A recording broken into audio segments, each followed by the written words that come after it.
So with all the hoopla about the global climate change phenomenon taking place, no one's really addressed the bigger picture, which is the actual, it's not a global climate change.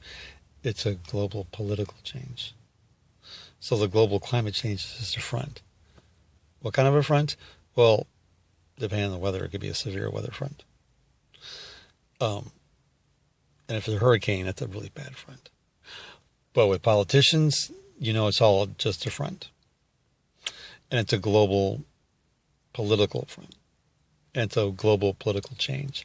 So what's happening here is we're given hope and change globally from politicians that are trying to change the global power structure. So we have political global change taking place, and we're being manipulated. Kind of like the weather, it's a global climate change. There's a heat wave going on, or an ice age going on, or it's icy or it's hot or whatever. Kind of like politicians, they can be icy and hot. So there's a correlation between global climate change that's changing globally, and that's the climate that we're in. And we're in a really nasty, nasty political climate currently, very vile and nasty, like a bad storm, like a heat wave, like a torrential hurricane or downpour.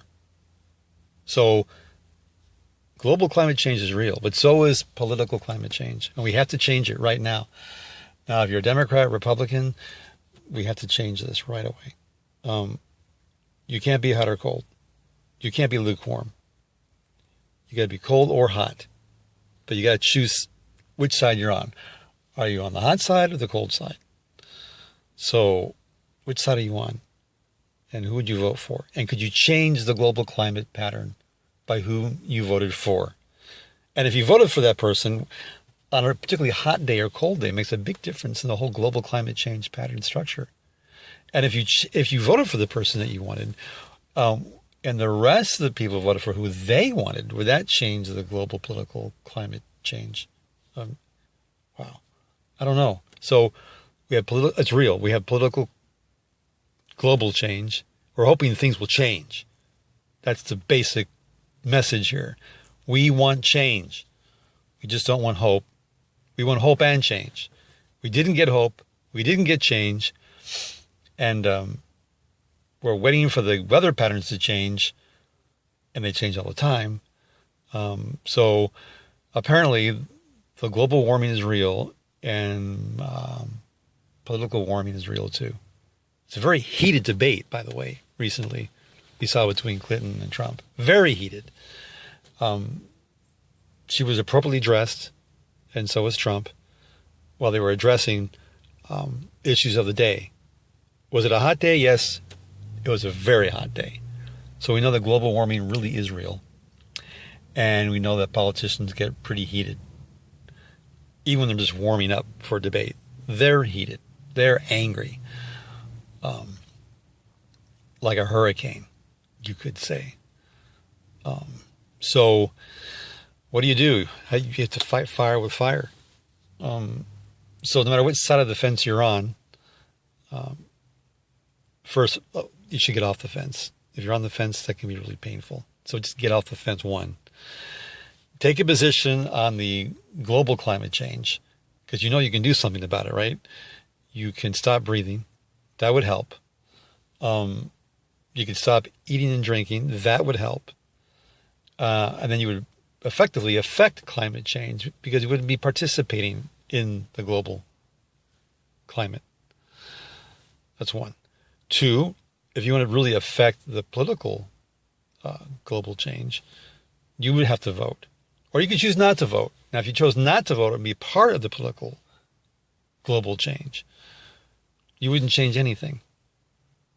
Just like you really can't affect the global climate change. You really can't change anything.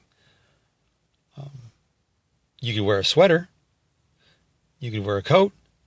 You could wear some clothes when it's cold. When it's hot, you could strip down naked. And you notice, by the way, the politicians who debated were not naked, but they were standing in front of people politically naked.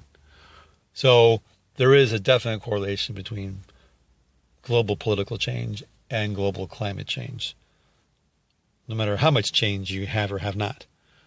So I just want to point that out, that the bigger picture really is not global climate change.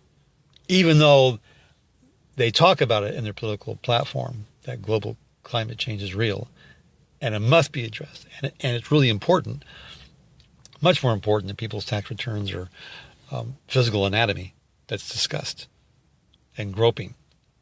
So what's the real issue here? What's really more important, global climate change or political global change? And we're hoping for change all the way around, pretty much.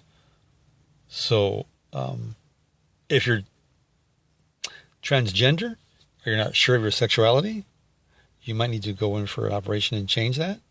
And that would not affect global climate change. It would just be changing you. And it wouldn't be affecting the political global change. So we really can't affect either the global climate change or the global political change. Sorry. So are you for Trump or Hillary? Just depends if it's a hot or sunny day and if global climate change is real. And do we have real candidates? And are they real? These are just some things to think about and ponder about. The real important issue is not just one issue. It's two issues. And it's a pretty hot topic that needs to be debated before the people around the globe, before things get too out of hand and we can't change anything. Just need to broach that topic so you're aware of it, so you know that you can change things. But first, you might want to change your clothes.